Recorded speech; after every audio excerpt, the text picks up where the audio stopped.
Okay, so yeah, this is the deal here. Assassin's Creed. We beat the main story. We know the whole deal. We didn't beat the whole game. There's still side stuff we didn't do, but we did do everything up to the end of the main story. And I'm not gonna bother with the extra island to get like the whole of England because I gotta power up to a really high level and that's gonna take forever. So instead, I'm done with the game. The game is done. I've beaten Assassin's Creed Valhalla. And holy fuck, this game... Let's just talk about the first thing that comes to my mind, right? This is the review, right? The first thing that comes to my mind is the first thing everybody else says about the game. It's too damn long. It's way too damn long. I've played this game for over 80 hours. What was my time on there? Did you happen to see that? I want to see what my time is because I spent over 80 hours playing this game. 80 hours? 82 hours I spent playing this game. 82 hours! That is unbelievable. 82 hours playing an Assassin's Creed game. Look, like, I'm cool with Assassin's Creed. I've always liked Assassin's Creed. I'm a fan of the series. But at the same time, the series has really changed and gone pretty downhill. To be honest with you, it's gone pretty downhill, as most games have gone these days. So, with Assassin's Creed 4 being my absolute favorite game for the series, and even just in general, it's a fantastic game. I've been really hoping we can capture that again with something, right? They changed the combat over in Odyssey or Origins. They changed the combat over to be like a swinging hitbox thing. And that's all well and good. But I don't quite feel that they have gotten to the level where that mechanic is working very well. But before we even jump into that, right? 80 hours. 82 hours? Oh my god, that's over 80 hours of gameplay with this thing. And that's just trying to beat the game, fucking off here and there once in a while. But for the most part, just trying to beat this game. And it's not a matter of how long it is, it's a matter of that it's so full of not really a lot happening. You're just going to an island, you're just going to a section of England, you're doing whatever quest line is there. It's just a whatever experience full of whatever people that largely I just don't even remember. I don't even think there was anybody like historical that really got me excited or anything. Like, I don't think there was anybody excitable, historically speaking. I don't remember any names there. It was such a weird thing having to do all these islands, these sections of these islands, and the quest line just being whatever it was, right? This kid has to become king, or this guy's being assassinated by 3 people. The thing that really bothered me is they did that 3 people thing multiple times, where it was like, there's these 3 random people that are trying to usurp this one kingdom or something. That was so time-wasting. It literally forced you to kill 3 Templars when you don't want to go do the Templar shit. And it's like, that's part of the main quest. You have to do it in order to get there. And this power level thing where you have a number that lets you kind of progress that way, and all this stuff. The game does virtually nothing to disguise the fact that you are grinding. In this game, you are grinding. That's all it is. Normally, a story helps you kind of hide the fact that you're grinding stuff, but most of the stories that you deal with as part of claiming these islands and parts of England are so uninspired. Most of them are really uninspired. I can't even remember most of them. I like the last one we did with the guy who died, and you got to figure out who's going to be the next clan leader. That was kind of cool. I liked it because it was brief and it was digestible. It was brief and digestible. I like that. That is reasonable. But all the others were just like really, really drawn out for no real reason except to just extend the time of you playing the game. That's what I felt like. I felt like I was really being forced to extend the experience well beyond we needed to do it. That's the most of my 80 hours is just that. Killing time on an island with a quest line I didn't really care about. That sucked. That really sucked. And I almost can't believe that I just spent 80 hours doing this. It's almost unbelievable. Now, that is the biggest problem. 80 hours of just nothing really happening. So,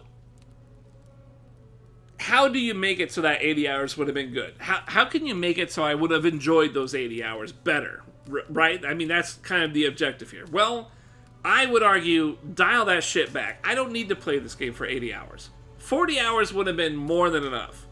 But the real problem I had with this game is that the mechanical depth is way too shallow for what it's wanting you to do. The mechanical combat and the jumping around and grabbing things and climbing stuff, the Assassin... I play Assassin's Creed because I love the fatalities, I love the animations. Graphically, it does a pretty reasonable job for itself. I've never particularly thought of it that way until maybe Assassin's Creed 4. Black Flag looked really, really nice to me and was visually compelling. This one actually did a pretty good job, the visuals as well. That's a plus for it.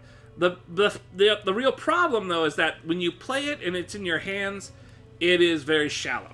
There's nothing really intricate about the combat. There's nothing particularly enjoyable about trying to do anything. One of the funnest things in Assassin's Creed series is trying to do the executes or the fatalities with a weapon of your choice. And I love doing that in Odyssey. In Odyssey, I always switched out weapons so that I could get new and unique fatalities and stuff. And there was multiple fatalities. Very satisfying. They largely took that out in this one. Yes, we are finished. What's up, Buck Nasty? Welcome to the stream again. Game is over. So I'm trying to do a little review segment. But basically, the combat is something I have a real big problem with. The length of the game is way too long, but really my problem, my real personal problem, I felt the combat was neutered to a point where I couldn't really engage in the fights all that well. They just didn't have enough variety. There wasn't enough really thinking about stuff. There wasn't enough doing things. It was really, really easy to just spam my light attack. It didn't matter what weapon I have. It didn't matter how I did anything, what my adrenaline bar setup was. I did like having options in terms of what I could do with my adrenaline nodes and having different attacks tied to that. That was a pretty good idea. But the basic system of how you fight is so bare bones and shallow and simple that it really didn't feel that good to engage in. It didn't feel good fighting people. Now, I could forgive that if they make up the execution side of it. If you can have your weapon and do executions and they all look awesome, I can forgive a shallow combat experience. I can do that. Problem is that in this particular game, they took the execution out of your control. And so now you can only execute based on the person that you are attacking. So the type of enemy that you kill, you get an execute specifically for that type. I feel like that is a bad way to do it.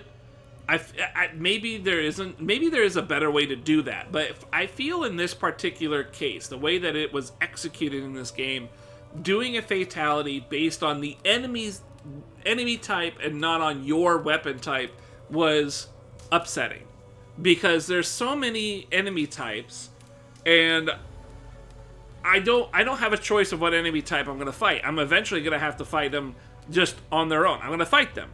But I want my weapon and my choice to be meaningful. And so if I have a two-hand sword, I want two-hand sword fatalities. Virtually unsatisfied. I'm virtually unsatisfied. Because, yeah, you do get, like, one weapon fatality. You get, like, one weapon fatality if you blast open their shield and they're stunned and you kill them. You get a fatality. And I guess there was another fatality I was getting, but what was that? The only fatality I would get was a backstab. That's right. If you get him in the back with a heavy attack, you do a back execution for your weapon.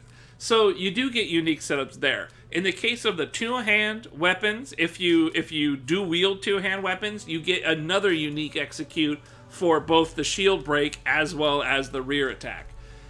But that is it. You only get 2 executes for your chosen weapon. And that's it. It really sucks compared to all the other Assassin's Creed where you got like 10 different executes for just one weapon type. You got a sword in your hand, you're going to do a bunch of cool shit. But, Black Flag has always been really awesome to me because not only do you get executes on with the one weapon you're using, you get multiple executes on multiple people, and then that becomes this really awesome choreographed fight sequence of like killing 2 or 3 people in this really nice movement setup thing. Now, they had to get rid of that because they got rid of the combat mechanics from the old games, and they're doing this stuff with, Origins combat system. And in Origins, I had this same issue. The executes were gone. They just didn't have executes. In Odyssey, they made it so that your weapon type, if you hit a guy and it killed him, it would oftentimes, if it was the last person in the game, or in that fight there, it would go into a kill animation for your weapon. In this one, they just flipped the script. It's the enemy, and I find that wildly unsatisfying. Because I got a two-hand sword, I want to do two-hand sword executes. And I never got them. And then if I got bored of using a two-hand, I could switch to a different weapon and get different executes. But I can't. I can't get bored of my weapon and use a different weapon. It doesn't make sense. There's no purpose. You should just use the weapon that you're doing a lot of damage with or whatever you like. Because everything does good damage and you don't even need to upgrade it, really. You can still use it and it doesn't really matter. So, executes would have been a great way of making it so you could jump between your arsenal and have interesting stuff happen. The flail could have several different ways of killing dudes and stuff, but they didn't do that. They took out all the executions for your weapon and put it to the enemy type only. And so you could only kill the enemy type based on the weapon they had. That really sucked. I hate that. Just the more I think about it, the more it's the biggest standout to me, other than having spent 80 hours on this frankly boring experience. Trash experience. I don't even get the fun of choosing a weapon and executing dudes. That's what I love about Assassin's Creed, and they completely took it out. Rather, they took it out of my hands. I don't have it in my hands. I don't control how I execute a guy. The game does it for me by generating an enemy type. That sucked. That's kind of 2 things that I'm talking about, right? The lackluster combat sucks, and the executions, which I absolutely look forward to, are just not at all compelling. Now, I do want to say that there are bonuses to this game that are positive stuff, and I mentioned it earlier. Graphically, the graphical fidelities of this game are really, really awesome. They are really great. I'm playing on a PS5, and this is the first time I got a console that can do 4K resolution. I am on 4K. I got a really great TV. It's the best TV you can get for gaming in terms of not being an OLED, because I don't want to do OLED. And it's fantastic. I mean, I cannot express how beautiful this game is on a PS5. It really is breathtaking, and we're playing in the performance mode, where it's always 60 FPS. And I don't know if it was always in 4K. I think maybe the resolution might have dropped here and there, or maybe it was a fake 4K, but I am telling you, some of the shots were absolutely breathtaking in this game. And I said it numerous times, the visual fidelity of this game blew my socks out. Crazy. I have never been so impressed with the visuals of a game before.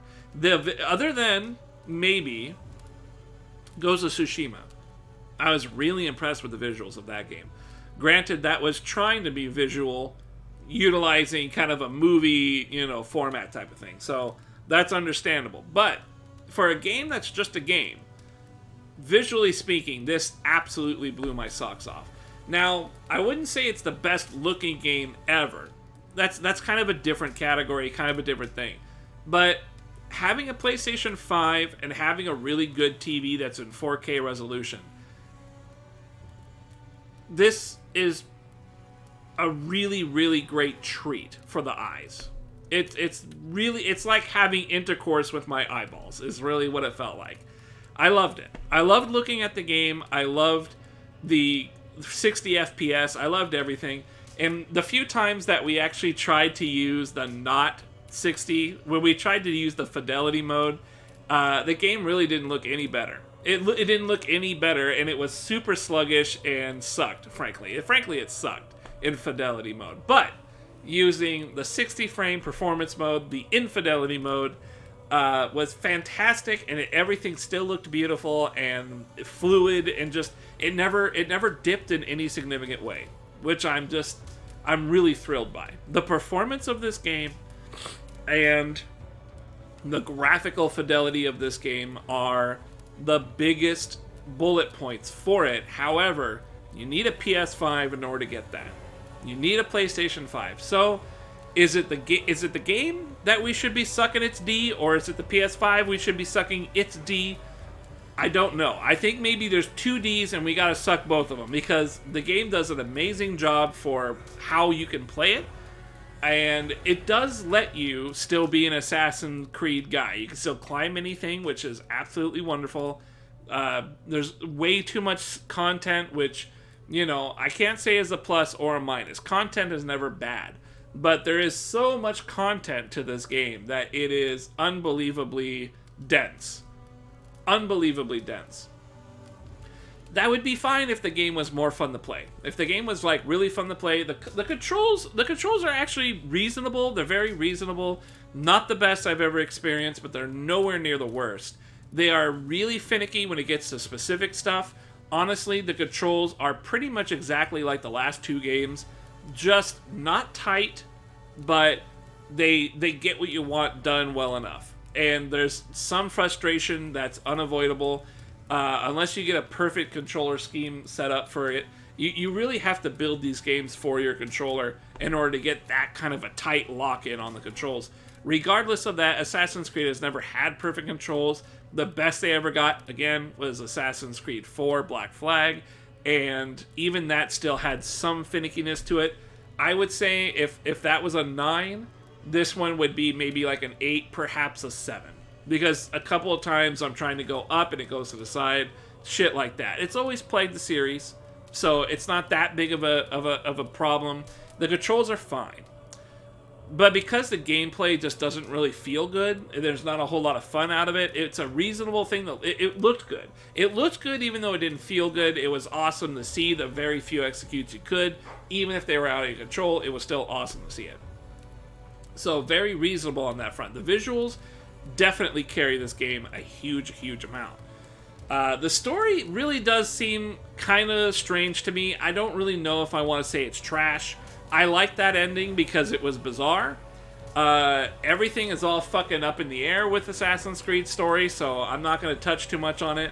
Other than I wasn't seeing that play out that way, and now I'm probably more confused than ever before. Regardless, it was pretty neat.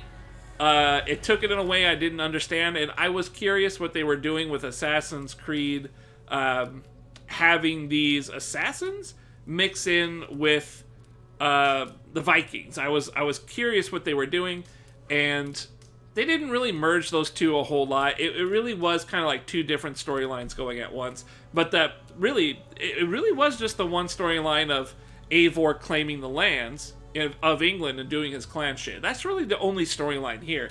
The whole hidden ones and stuff was such a background thing that it really didn't matter. And I didn't bother engaging in the side quest. I'm sure if you do engage in the side quest, it's not going to have a significant impact on the story, so it just doesn't really matter that much. So they really didn't blend a whole lot. They just basically made a Viking game and kind of coated the back of it with Assassin's Creed. Kind of kind of strange. Story-wise, that's what they did. Now, obviously, it's still an AC gameplay game, and it is fun. You know, in a reasonable Assassin's Creed way, I had fun. But I had fun within the first 10 hours. The other 70 hours, I really didn't need to have. You know, I could have played this game for like 20, 30 hours, and I would have been happy. Beyond the 30-hour point, like, we are talking a serious grind. And that's what this game is. It's such a serious grind. It's hard not to touch on like specific things in this particular title without having to bleed into all the other stuff, because it all comes together in one package. And the package is really important to consider everything as one thing. And the length of it, the grindy nature of it, it really doesn't do anything to hide the fact that you're grinding like crazy. And the quests are so just traditional. They're so uninspired. The characters, I don't care about anybody. I don't know anybody. There's no historical figures as far as I can tell. Nothing cool. You know, I guess maybe Sigurd is somebody. If I was more known of the lore of Viking stuff, perhaps it'd be more interesting. But honestly, the most interesting thing was that we were set in Saxon territory. We were in England, and we were in a time period that isn't too far away from the knights in shining armor that I love. You know, that middle age stuff. I love middle age stuff with all that kind of thing. And this one, they definitely kind of downplayed it. I think maybe it's set in a timeline where people were still just using leather and fur coats, and everything was made out of animal hide and wood. And so it has its own look, and that's fine. But I still end up visually enjoying England because of all the really nice scenery and set in a period that I really like. So, what else? The graphics were great. The gameplay is very boring. It's very whatever. You can still enjoy it because it's Assassin's Creed, which is great, but like in terms of engaging, it really doesn't engage. I guess that's really it. The story is whatever. The story is still just Assassin's Creed. They've been kind of flailing with this for a long time. I don't know. I'm really not sure what they're trying to do. The future part of these games have always been its weak point, and I actually think they might have turned it up a little bit with this weird kind of, this guy from the past is now, you know, doing shit, and it's like, wow, that's weird. You know, that's really weird. But we are dealing with like aliens and shit. So yeah, I mean, that's it. I mean, that's it. I'm not really sure what else to say. It's been 80 fucking hours, and I did not need to put that much time into it. I really didn't. Just give me like 30, 40 hours. I would have been perfectly happy with it. Even that's kind of long. But, you know, it's a single-player game, and they got to shove a bunch of shit in there for people to do. So, you know, time wasters. Yeah. Great summary indeed, huh? Overall, I don't think this is a terrible entry to Assassin's Creed. I think it's bloated. Unnecessarily long, and I heard that there is another strike against it in terms of buying shit over here. Really bad microtransaction practices. Really bad, from what I hear. There's like 8 armor pieces in the game, and there's 8 armor pieces in the store that you have to buy with real money if you want them. That seems kind of silly. It seems silly to have more armor pieces behind paywall stuff than you do in the base game. That definitely strikes me as questionable. Very questionable practice there. So I know a lot of people hate that.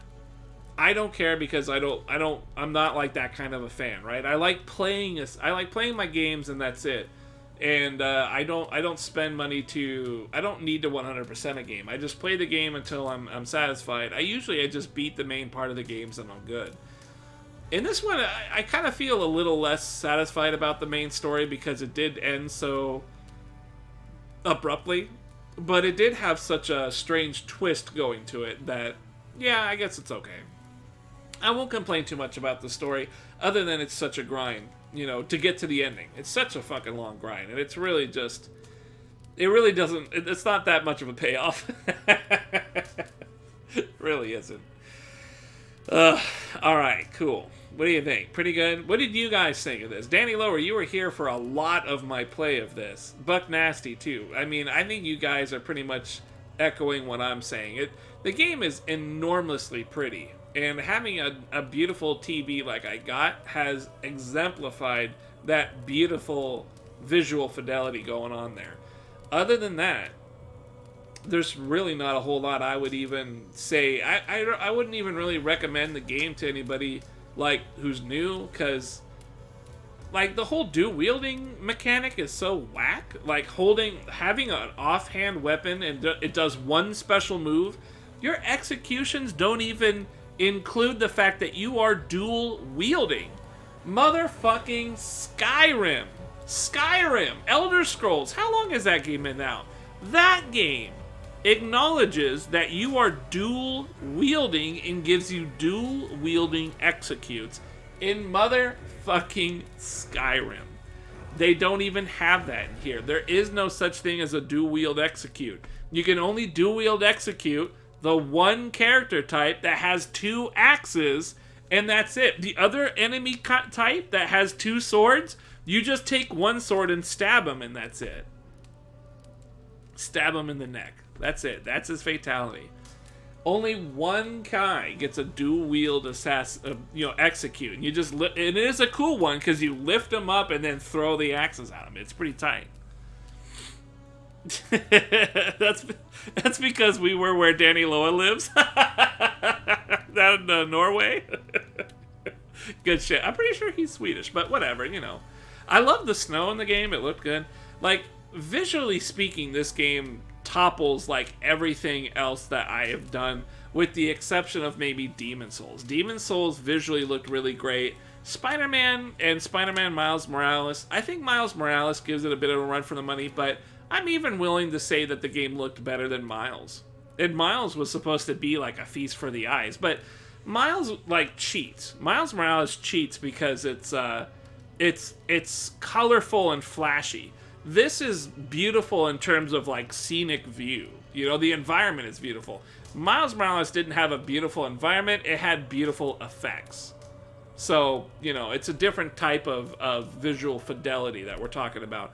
This one does a better job, I think. But I mean, they're both different kinds of, you know, visual treats and everything.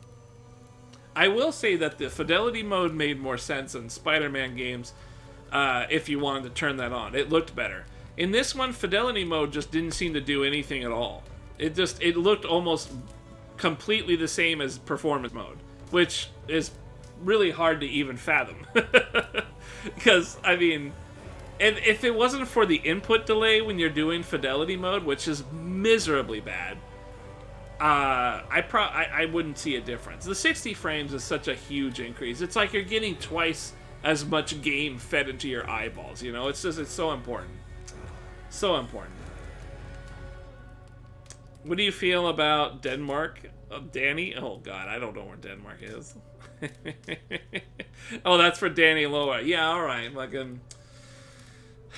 So that's that, man. This game's done. I'm super happy. We did a good job. We fucking streamed for over 5.5 hours today. Good shit. Over 80 hours of Assassin's Creed gameplay. 82 hours. I can't believe it. I'm shocked. That's a long ass time, man. I'm telling you. That's way longer than I ever planned for anything ever. But I'm glad to have done it. That was pretty fun. It was pretty fun to stream. It was fun to shit on. And honestly, like, overall, it is a pretty shitty game. I was trying to be nice earlier, but yeah, this game's pretty trash.